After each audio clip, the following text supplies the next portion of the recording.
Amis sportifs, vos tchatcheurs sont là, plongés au cœur des JO. Ça n'est fini pour la Côte d'Ivoire qui a glané une seule médaille de bronze grâce à Ruth Gbagbi au niveau du taekwondo. Les deux grands leaders sont complètement passés à côté de leur compétition. Parlons d'eux et de leur avenir. Après l'échec de Tokyo, Cissé Cheikh Salah et Marie-Josée Talou peuvent-ils se relever? Voilà le sujet du jour. Et il y a beaucoup à dire sur nos deux grands champions qui ont complètement loupé ces JO, même s'ils nous ont donné de très grandes sensations. Salut mon cher Salut Dumandé. Salut Roger. Salut Adoumel. Salut Roger Stéphane. On tchatche ensemble avec nos téléspectateurs. 27, 21, 53, 93, 99. Voilà le point de contact pour participer à cette émission.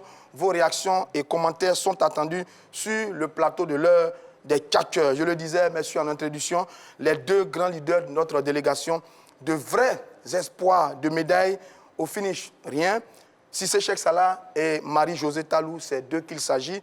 On va voir un peu ce qu'ils ont fait. Et puis, est-ce qu'ils sont capables de revenir à leur top niveau, sont capables de revenir pour nous gagner des lauriers, pour nous glaner des lauriers et des médailles dans la suite de leur carrière. Sur Cissé Cheikh Salah, sans lui demander, j'ai envie de dire une compétition ratée de la part de Cissé Cheikh Salah. Oui, écoutez, quand tu as obtenu la médaille d'or à la dernière édition des Jeux Olympiques en 2016 à Rio, il a remporté l'or. Et qu'en débarquant à Tokyo, c'était forcément l'un des favoris de l'épreuve. Mais à la surprise générale, il est sorti dès le premier tour, en huitième de finale, battu par le Marocain Achraf Malboudi. C'était la grosse surprise. C'était aussi le coup de tonnerre, parce que, quoi qu'on dise, Cissé Cheikh, c'était l'espoir de médaille pour la Côte d'Ivoire. C'était l'une des grosses attractions. Le champion en titre. Le champion en titre. L'homme à battre. Donc, quand tu es champion en titre et que tu te fais sortir, même pas en demi ou en quart, mais au premier tour, je pense que forcément c'est un échec. Et là, il faut le dire tout net, Cissé a raté cette compétition-là, comparativement à 2016, où il s'était hissé en arrachant une médaille d'or, la première médaille d'or de la Côte d'Ivoire aux Jeux Olympiques. Très bien. Alors, Cissé Cheikh Salah, comme Salut l'a dit à Doumel, il a été éliminé en huitième de finale, on va dire au premier tour, dominé par Achraf Maboubi, le Marocain, 21-11. Ce combat nous a donné un peu de douleur, beaucoup de déception aussi. Cissé, c'est un formidable champion, un très bel athlète, un grand athlète, mais malheureusement, il est complètement passé à côté de ces Jeux Olympiques. Oui, vous l'avez tout dit, hein, c'est un échec total. Plus qu'un échec même, je dirais qu'il est sorti par la cheminée. Bon. Parce qu'il est entré par la grande porte. Quand même, ça reste Cissé Cheikh Salah. Oui, Cissé Cheikh Salah. C'est une compétition qui peut arriver. Oui, bien sûr. Mais ça ne change rien à la dimension de l'athlète. Oui, de manière générale, il reste un grand champion. Mais maintenant, sur la compétition, puisque nous parlons de la compétition, je dis qu'il est sorti par la cheminée, même pas par la petite porte. Parce que quand vous entrez par la grande porte avec une médaille pour une première participation, vous frappez un grand coup et que vous vous faites éliminer dès le premier tour, je dirais même lors des préliminaires, ben, écoutez, il n'y a pas plus que des regrets, mais c'est plutôt la tristesse. Je pense qu'il a totalement raté sa sortie. Pas sa sortie, c'est pas encore fini. Enfin, pardon. La compétition. Pardon? Pas sa sortie, parce que sa carrière continue. Oui, bien sûr. Il a manqué cette compétition, oui, c'est clair. C'est ce que j'ai dit tout à l'heure. Nous sommes sur la compétition de 2021, donc il a totalement raté. Donc c'est une sortie de route très, très, très dangereuse. Bon, alors, ce n'est même pas bon pour son image. Bon, je dis quand même, Cissé Cheikh, il portait beaucoup d'espoir. On l'a tous connu. Ce qu'il a réalisé il y a 5 ans à Rio, il avait été exceptionnel, Cissé Cheikh Salah.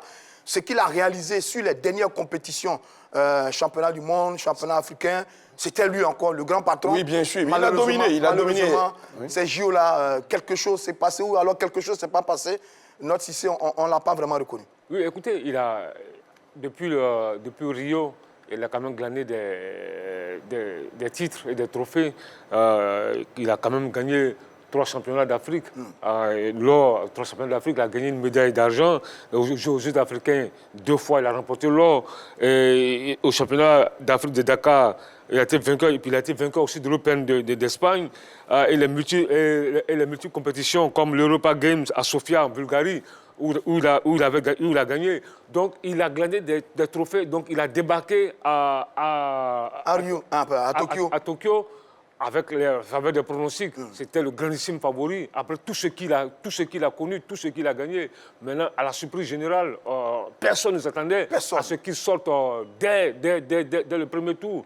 Voilà, parce que, quoi qu'on dise, il est quand même, il faut aussi le noter, il est le premier et unique Ivoirien à médaille d'or dans une compétition aussi importante. Ouais. Donc, quoi qu'on dise, c'est un géant, mais malheureusement, le géant est tombé dès le premier tour à Tokyo. À Tokyo. Alors, il reste un géant, notre... bien sûr, il reste un géant parce que quand vous avez gagné une médaille, déjà une médaille, ne serait-ce que le bronze, à cette rencontre comme les JO, vous restez automatiquement un géant. Maintenant, sur la présente édition, sur une édition proprement dite comme celle que nous vivons actuellement à Tokyo, je crois qu'il n'est même pas tombé, il a été totalement terrassé. Il a dû faire de nombreux efforts pour rester dans sa catégorie de poids. Lui qui, quelques mois plus tôt, avait été champion d'Afrique dans la catégorie de moins de 87 kilos. Là, il a combattu dans la catégorie de moins de 80 kilos. Ça n'a pas été facile pour lui et notre Cissé Cheikh Salah. Sans lui demander. Oui, ça n'a pas été facile parce qu'on peut tout dire, hein. Préparation, est-ce qu'il a snobé, comme on l'appelle, Acharaf?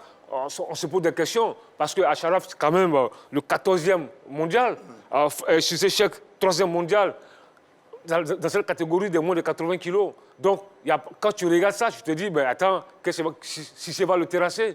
Mais maintenant, la réalité... C'est qu'il a été terrassé. Le tapis est notre réalité. Voilà, donc c'est vraiment dommage pour Cissé. Maintenant, qu'est-ce qui s'est passé? Est-ce que depuis 2016, est-ce qu'il est resté concentré? Est-ce qu'il ne s'est pas laissé emporter par la médaille remportée un jour à Rio? Donc, c'est des questions qu'on se pose. La préparation en Espagne, est-ce qu'elle a été bonne? Bien faite. Est-ce qu'il s'est préparé dans de très bonnes conditions? Donc, il y a beaucoup de questions. Maintenant, un constat, il faut que Cissé revienne à la réalité. C'est un retour sur terre. Parce que là, on a vu le garçon sur un nuage. Maintenant, c'est un retour sur terre. Il faut qu'il se remette au travail. Il est encore jeune. Ouais. Tout à l'heure, on va en parler. Il est encore jeune. Il a encore 2 ou 3 JO même. On y reviendra. Voilà, on y reviendra. Adoumel, comme dit Swalio, est-ce qu'il est allé à ces jeux trop confiant, trop sûr de lui?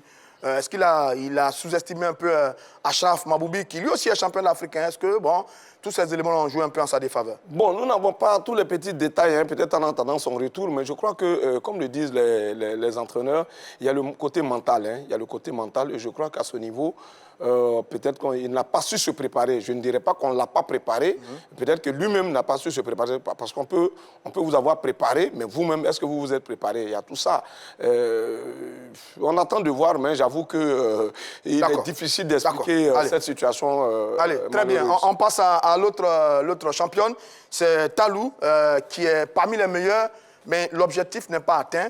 Elle n'a pas eu la médaille qu'elle souhaitait. Talou a terminé 4e sur le 100 mètres, on l'a tous vu. Elle a terminé 5e sur le 200 mètres. Oui, elle a été très courageuse, elle est allée chercher les meilleurs. Elle est parmi les meilleurs, mais l'objectif n'est pas atteint. Adoumel, en ce qui concerne Marie-Josée Talou. Oui, je crois que ça, c'est à son niveau, on peut parler de déception parce qu'elle était l'espoir de médaille. Parmi les deux, elle et Cissé Salah. Mais j'avoue que sa défaite m'a énormément peiné. Parce que sur les 100 mètres, j'avoue qu'elle était bien partie pour remporter. Parce que selon tous les techniciens, elle a, si vous voulez, réalisé des exploits. Je dis bien des exploits. C'est-à-dire qu'elle s'était préparée pour, comme tous les autres athlètes, pour 2020. Si vous voyez. Et au dernier moment, la compétition n'a pas eu lieu. Tous les efforts qu'elle a pu fournir, comme les autres d'ailleurs, hein, qu'elle a pu fournir pour arriver en 2019 et 2020 ont été totalement anéantis par le report. Est-ce que vous voyez? Et du coup, quand elle arrive, maintenant c'est au mental. Qu'est-ce qu'il faut maintenant se reprendre? Faire une autre préparation. Est-ce que sa préparation qu'elle fait en 2021 pour pouvoir aller à ces JO, est-ce que c'est la même chose qu'en 2020-2019? Ben, c'est là aussi la grosse interrogation. Et n'oublions pas aussi surtout que quand vous avez en face de vous des monstres de la piste. Comme les Jamaïcaines. Comme les Jamaïcaines, Hélène Thompson, ouais. quand vous avez Shelly Ann Fraser-Price et tout récemment la Namibienne Christina Boma qui aligne de très belles performances les juniors, mais j'avoue que c'est pas facile de se retrouver à ce rang. Maintenant, même aux 200 mètres, ça, on peut vous le dire, tous les techniciens n'étaient pas totalement confiants, mais sur les 100 mètres, on avait beaucoup espoir. Ça lui demander, Talou parmi les meilleurs, mais objectif non atteint. Absolument, elle fait partie des meilleurs au monde. Des 4 ou 5 meilleurs athlètes au niveau du sprint chez les dames au 100 et monde. 200.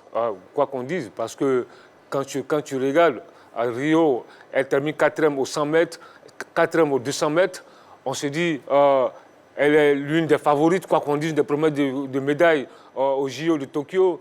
Elle était très attendue avec tout ce qu'elle a fait, tous les trophées qu'elle a remportés entre 2016 et 2021. Ouais, juste avant les JO. Jusqu'avant les JO, oui. On se dit, tiens, Talou va forcément arracher quelque chose. Monter sur le podium. Monter sur le podium, parce qu'on se disait, là, ça allait être compliqué, parce qu'en face, il y a quand même des géantes, Thompson, Hélène Thompson, Hélène Thompson et autres, etc. Et puis, il y a eu cette révélation namibienne.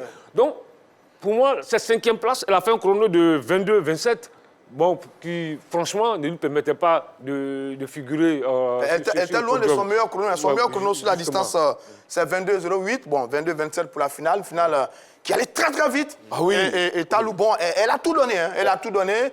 On l'a vu vraiment, mais elle a tout donné. Malheureusement, bon, elle est tombée sur plus forte qu'elle, notamment ces Jamaïcaines et la jeune Christine Mboma. Oui, et puis il faut ajouter quelque chose qui est d'une importance capitale.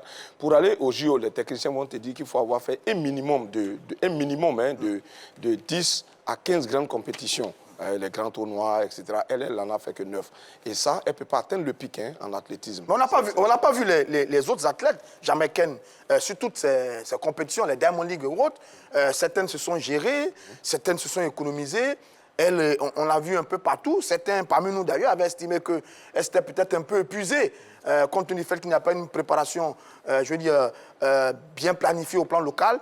Toutes seules, avec les autres, sont allées chercher beaucoup de compétitions internationales pour être dans la. Oui, justement, elle a beaucoup couru. Oui, elle a beaucoup couru parce qu'elle avait un gap à rattraper. C'est-à-dire qu'il fallait combler. Et au finish, pour aller au JO, elle se retrouve avec 9 compétitions. Il lui fallait au moins 10, sinon 14, des 13, 14. Très bien. Là, par là. Bon, allez, au bout quand même, un record d'Afrique. Oui, d'Afrique, 10, 78 sur les 100 mètres. Oui. Pas Mais mal. Pour... Une médaille aurait été... Voilà, pas mal pour Talou, qui a amélioré donc son chrono sur la distance. Alors, messieurs, maintenant, arrivons à la question du jour. Bon, ils ont un peu échoué à Tokyo, plus ou moins. Maintenant, peuvent-ils se relever? Est-ce que Cissé et Talou, nos deux grands champions, immenses, mais vraiment immenses champions, peuvent se relever après l'échec plus ou moins de cette compétition du côté de Tokyo? Ça lui demander. Écoutez, moi je pense qu'ils peuvent se relever. Cissé, il n'a que 27 ans. Maintenant, ce que j'apprends, avec son poids, il va passer peut-être dans la catégorie des plus de 80 kilos. Catégorie supérieure. Supérieure, c'est ce qui se dit. D'accord. Maintenant, il a 27 ans, il peut participer encore à 2 Jeux olympiques. Oui, ça fait 8 ans, 30, il va faire autour de 35 ans. 35 ans. Donc, il peut encore participer à de grandes compétitions. Il est encore jeune. Ça, pour moi, ça a été un échec. Il va tirer sans doute les enseignements, les leçons de Tokyo pour rebondir. C'est un garçon qui a beaucoup de qualités, qui a beaucoup de talent. Et je pense, moi, je ne suis pas inquiet pour lui. C'est vrai, dans la vie d'un sportif, il y a des hauts et des bas. On ne peut pas tout gagner. C'est vrai qu'il était attendu à Tokyo. Mais si ça n'a pas marché, il va revenir au premier plan. Moi, je ne suis pas inquiet pour Cissé. Très bien. Je rappelle le numéro de téléphone 27 21 53 93 99. Après l'échec de Tokyo, Cissé, Cheikh Salah et Marie-Josée Talou peuvent-ils se relever? On parle de l'avenir de nos deux grands champions. La question vous est posée maintenant, mon cher Adoumel. Peuvent-ils se relever? Oui, naturellement, mais il faut voir aussi, avec l'âge, c'est vrai, on nous parlera des Jamaïcaines qui se retrouvent souvent à 35 ans, 34 ans, 35 ans, qui glandent des médailles. Mais là, le travail là-bas, avec toutes les conditions qui sont réunies pour pouvoir atteindre ce niveau, je crois que nous n'avons pas cela ici. C'est pourquoi nos athlètes sont obligés de se déplacer à tout moment pour aller dans ces pays-là pour pouvoir se préparer. Donc, il va falloir garder la forme, ça c'est important, et multiplier les compétitions. Mais j'avoue que ce ne sera pas facile. Ce ne sera pas facile parce qu'il y a des gens qui arrivent. Et il y a des gens aussi qui sont bien connus, je veux dire, qui sont connus, qui ont fait d'énormes progrès, des performances, mais qui n'ont pas pu se qualifier. Mais peut-être qui sont moins jeunes.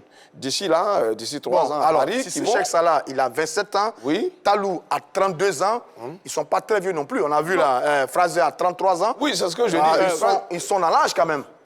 Fraser a 34 ans. 34 ans, non, voilà, et puis en descendant, il aura 35 ans. Voilà. Déjà, si on veut... Et les médailles d'or, Oui. et 4e sur le 200. Bon, je dis... Chacun a son organisme dans tous les cas. Ils sont dans la flèche de l'âge. Toutes les possibilités peuvent se présenter. Elle peut naturellement glaner des médailles au JO, elle peut être en forme et puis glaner des médailles au JO à Paris, et tout comme elle peut abandonner. Maintenant, je disais, il y a des gens qui ont eu des belles performances, mais qui n'ont pas pu atteindre le minimum pour pouvoir aller au JO. Et il y a des gens qui vont sortir de l'homme, comme la Namibie. Ah, clairement. Alors, oui, ben, donc, de nouvelles pépites. Voilà, donc ça veut dire que la bataille sera... Très bien. Mais moi, ce que je veux te faire dire, mais rien n'est facile. Dans le sport de haut niveau, rien n'est facile. Donc, il le sait très bien, rien n'est facile.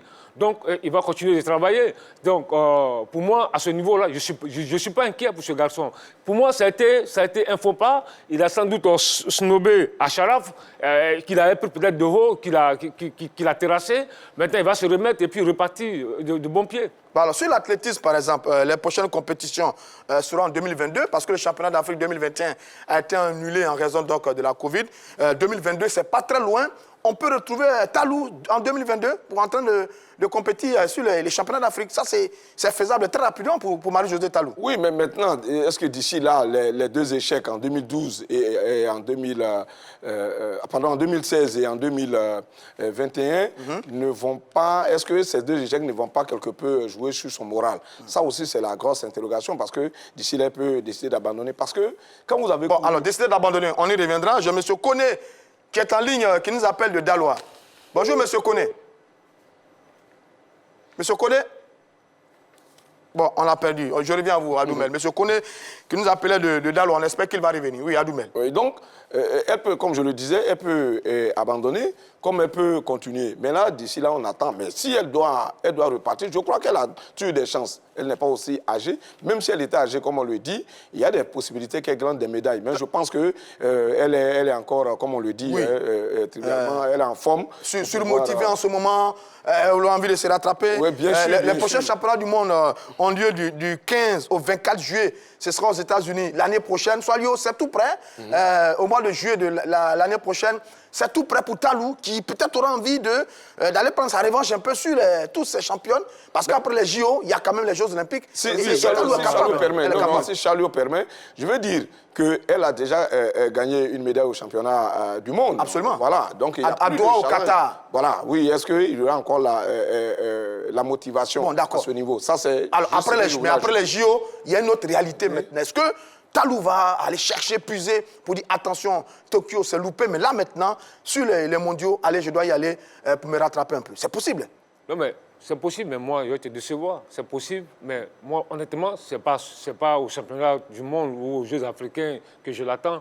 Moi, je veux l'avoir décrocher une médaille aux Jeux Olympiques. Bon, mais les JO, c'est fini maintenant, mon cher Salio. Les JO, c'est fini maintenant, place à l'avenir maintenant. Le championnat du monde, le championnat d'Afrique, les Jeux d'Afrique, tout ça, c'est dans ses cordes. C'est des challenges qui sont dans ses cordes. Elle est capable d'aller arracher l'or, arracher le bronze ou l'argent dans ces compétitions. Mais moi, honnêtement, je veux la voir maintenant. Je veux la voir remporter l'or au cours des Jeux Olympiques. C'est un autre challenge. Voilà. Hein. Allez, je prends M. Ngouran Aristide qui nous appelle de Yamsokro. Bonjour, M. Ngouran Aristide.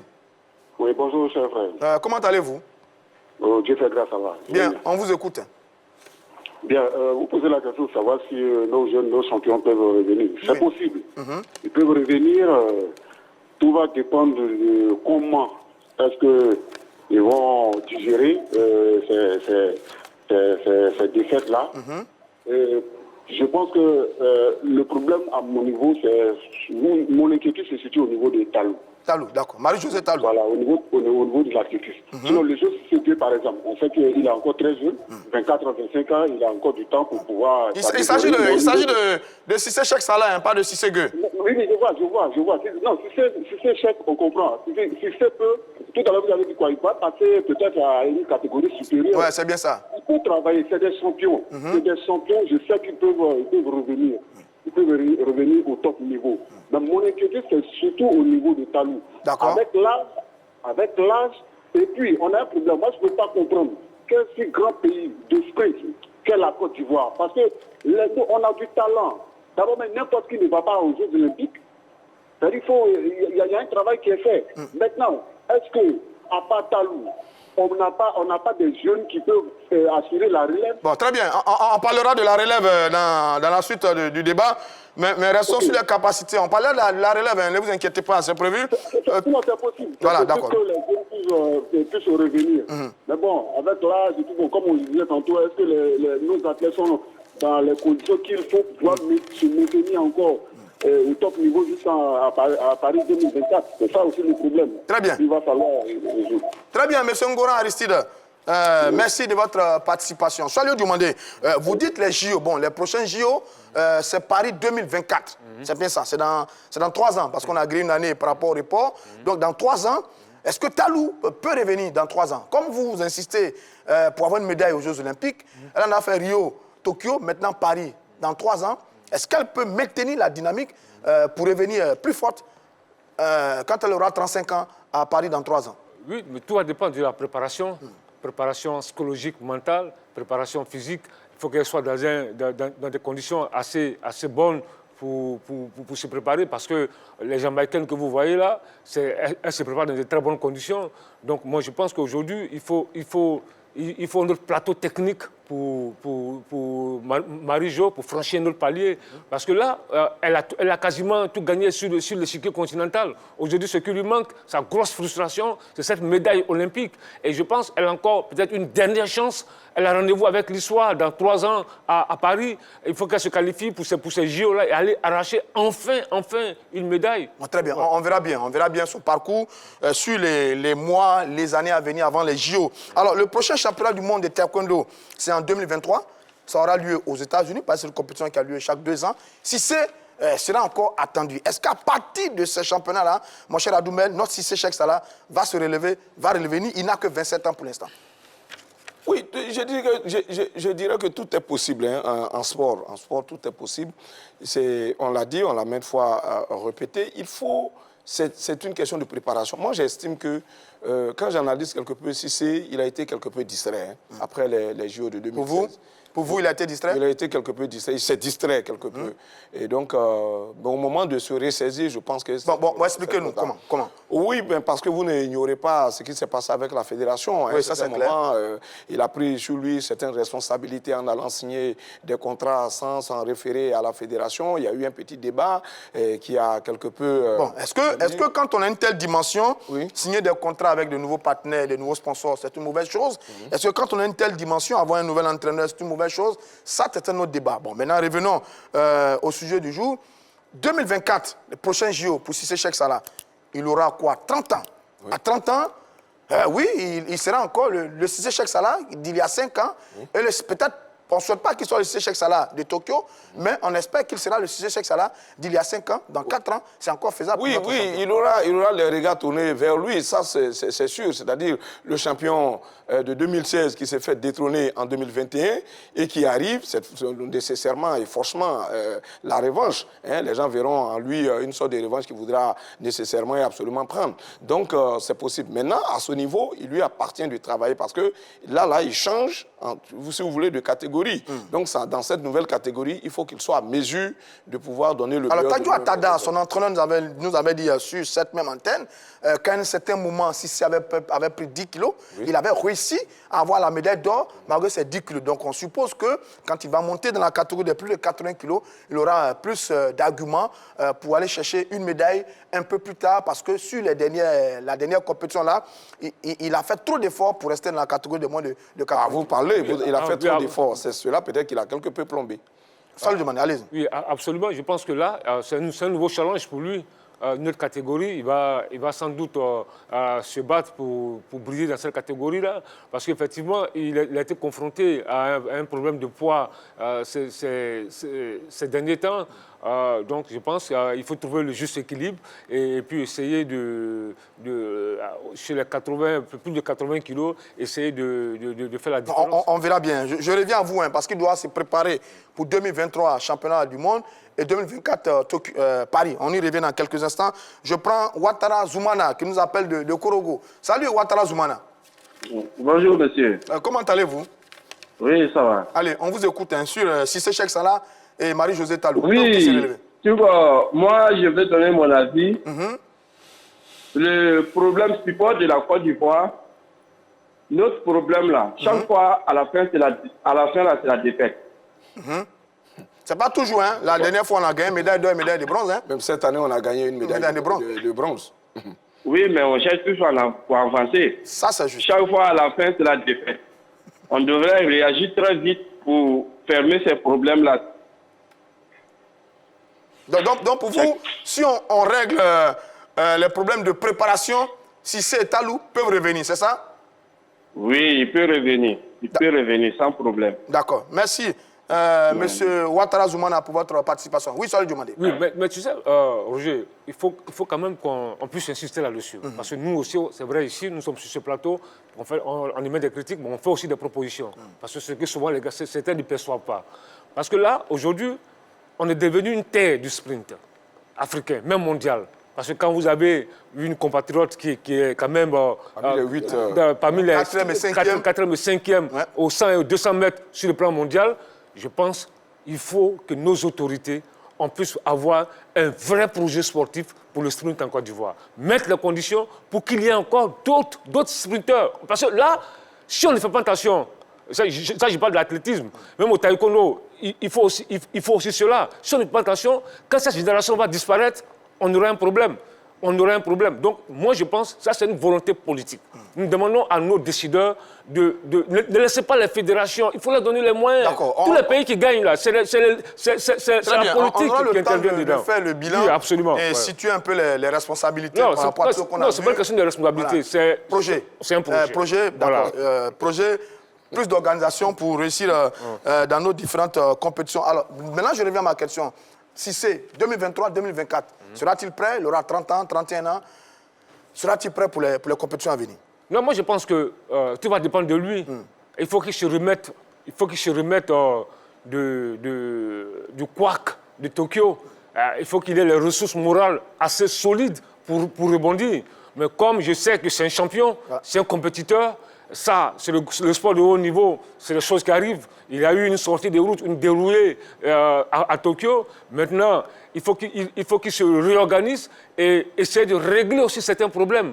Parce que, vous savez, quand tu as brillé, tu as arraché l'or, tu étais avec une organisation, avec une fédération qui te soutenait et tout, c'est vrai, à un moment donné, c'est vrai, tout à l'heure on en parlait, un garçon peut avoir une velléité d'aller plus haut avec d'autres organisations.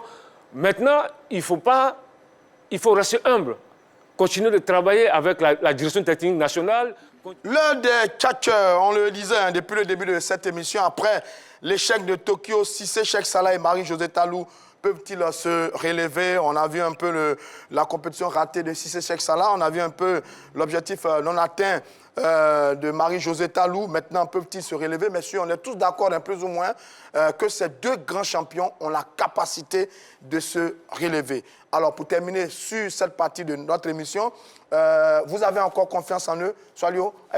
Vous avez encore confiance en ces deux-là? Oui, effectivement. Franchement. Moi, j'ai confiance en eux. J'ai confiance à Cissé Cheikh, j'ai confiance à Talou.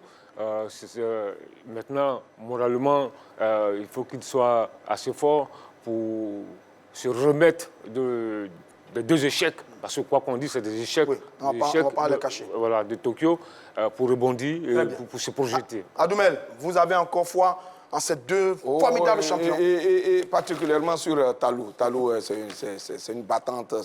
Elle courait beaucoup de grinta. Je crois que quand elle parle et quand elle fait les compétitions, tu sens qu'elle a la tête sur les épaules.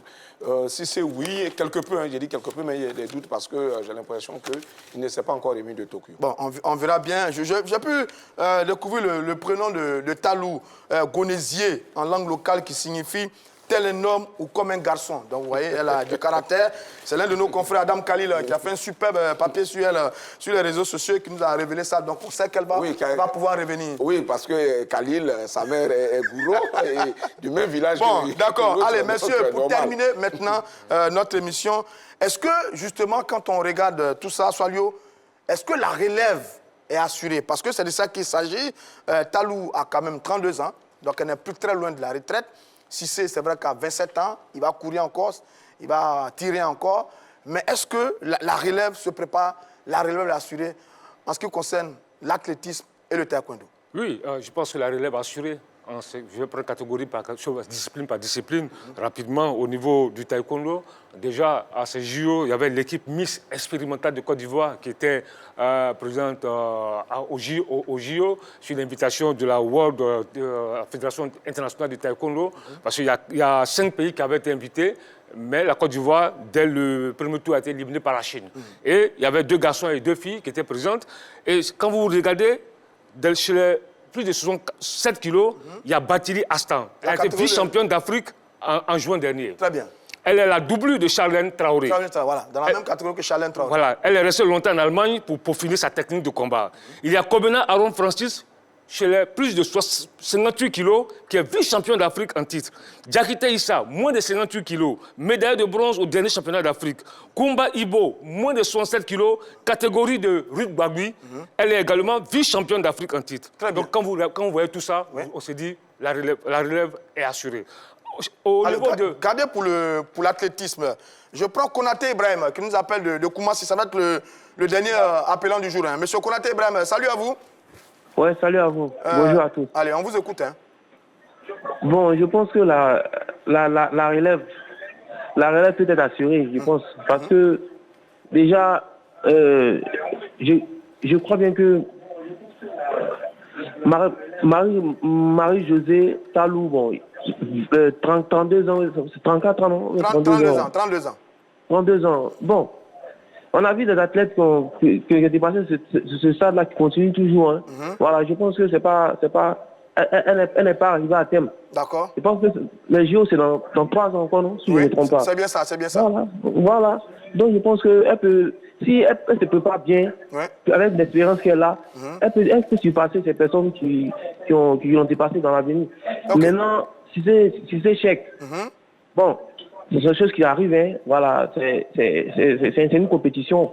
Certes, il n'a pas pu surpasser ce qu'il a fait les années précédentes, mais je pense que s'il travaille encore plus, cet espoir va encore plus se reproduire. Hein. Voilà. Donc, voilà. Et puis maintenant, il y a les nouveaux jeunes encore qui sont là. Je pense que si l'exemple, ça peut venir. Voilà, il ne faut pas dire que non plus la relève, mais c'est un coup. Je pense qu'il y a beaucoup de choses qui peuvent venir. D'accord. Merci, monsieur Konaté Brem, pour votre participation. Alors, Adoumel, là, monsieur Konaté, il est confiant, hein, que ce soit lui a donné une liste de quelques athlètes. Oui, à cette liste aussi. Mais il va sur le taekwondo. Parce qu'il avait fini le taekwondo, on le laisse terminer sur l'athlétisme. Hein. Sur l'athlétisme maintenant. Sur l'athlétisme, je pense que d'abord au niveau des dames, on peut citer Jessica Gbaye. Elle a 23 ans. Elle est aux États-Unis. C'est bien ça. Elle ne veut pas courir pour les États-Unis. Elle a choisi la Côte d'Ivoire. Sur les 60 mètres, elle a fait un chrono de 7 secondes 56. Aux 100 mètres, elle fait 11,57. Il y a aussi Koné Mamoudou. Là, c'est à ce niveau-là que va se situer la grosse bataille. Parce que là, la France est en train de tout faire pour récupérer pour nous arracher notre Koné Mamoudou. Elle a 24 ans. Elle a été formée au centre de Yamoussoukro avec Cissé Gueye, puis elle est allée en France. Elle a la double nationalité. Elle a fait son meilleur temps sur le 100 mètres, c'est 11,53. Alors, très bien. On va écouter également Adoumel sur la question de la relève. Est-ce que... Il y a encore des noms. Oui, bien sûr. Bon, on ne va pas les donner tous, mon cher Salio. On ne va pas les donner tous. On pourrait d'ailleurs organiser une prochaine émission sur nos pépites qui viennent parce que derrière, il y a vraiment de la bonne graine. Adoumel, sur la relève, est-ce que vous, comme Soalio, vous pensez que la relève est assurée? Il y a du beau monde derrière Talou et Cissé Cheikh Salah. Oui, bien sûr. Tu vois, vous savez, au niveau de chaque fédération, les gens travaillent. Hein. C'est parce que peut-être, je dis bien, peut-être il y a un petit manque de communication qui fait que les gens ne savent pas exactement ce qui se passe. En plus des noms, on peut les citer, hein. Mais il y a, par exemple, vous prenez l'athlétisme, il y a le centre, ce qu'ils appellent les centres focaux, hein, qui regroupe, si vous voulez, les meilleurs de chaque région. Quand il y a les vacances scolaires, les gens les regroupent dans une ville. Ça peut être Abidjan, Abengourou, Daloa. Ce sont des centres focaux qui donc reçoivent ces athlètes, ces meilleurs de chaque région pour des compétitions. Est-ce que vous voyez? Et ça dure depuis quelques années. Et c'est de là que sortent, si vous voulez, certaines pépites. On découvre des pépites. Parce que Soalé a dit des noms, aussi bien en choses en taekwondo qu'en athlétisme. En athlétisme, il y en a. Il y en a suffisamment. Il y a un Ivoirien, Soumaïla, qui court, qui a raté de peu de participer à ces JO au marathon. Il est au Kenya. Et donc, vous comprenez, il a fait un temps qui était à quelques secondes près pour pouvoir lui permettre. Il n'a pas pu donc... Alors très bien. Alors, donc, en un mot, il y a la relève qui est assurée. Et le travail est en train de faire au niveau des fédérations. Alors, messieurs, quand vous dites ça, bon, c'est rassurant. Donc, le public est un peu rassuré par rapport à l'avenir. Mais quand on a fermé le centre national au haut niveau, qu'est-ce qu'on fait maintenant pour pouvoir, dès maintenant, préparer tout ce beau monde-là par rapport aux prochains Jeux Olympiques, par exemple? Rapidement, on n'a plus assez de temps. Oui, c'est ce que la Fédération, par exemple, d'athlétisme est en train de faire à travers les centres, en attendant que la convention, il y a une convention qui doit être signée par le gouvernement ivoirien et la Fédération internationale pour mettre en place un centre international à installer à Abidjan. Ça lie un JS dans un premier temps, d'avoir des locaux. Donc, ce sera une bonne occasion, et ça sera fait incessamment. Ça sera une bonne occasion pour relancer l'athlétisme. En tout cas, les gens y pensent. Bon, très bien. On a des éléments de réponse rassurants. Demander rapidement pour mettre fin à l'émission. Qu'est-ce qu'on fait maintenant pour rassembler tout ce beau monde-là pour les préparer par rapport aux futures compétitions? Écoutez, il faut c'est les moyens. Le sport de haut niveau, c'est les moyens. Et aujourd'hui, quand tu prends l'athlétisme, quand tu prends le taekwondo, il faut les infrastructures et puis il faut le matériel. Il faut le matériel parce que je me dis qu'un grand pays comme la Côte d'Ivoire, on doit quand même fournir du matériel, mettre les moyens à la disposition de ces athlètes-là afin de gagner d'autres lauriers. Parce que là, l'avenir est assuré. L'avenir est assuré. Maintenant, il faut les encadrer, il faut... Très bien. Merci, Soalio Diomandé. C'est la fin de l'heure des tchatcheurs de ce jour. Merci d'être resté en notre compagnie.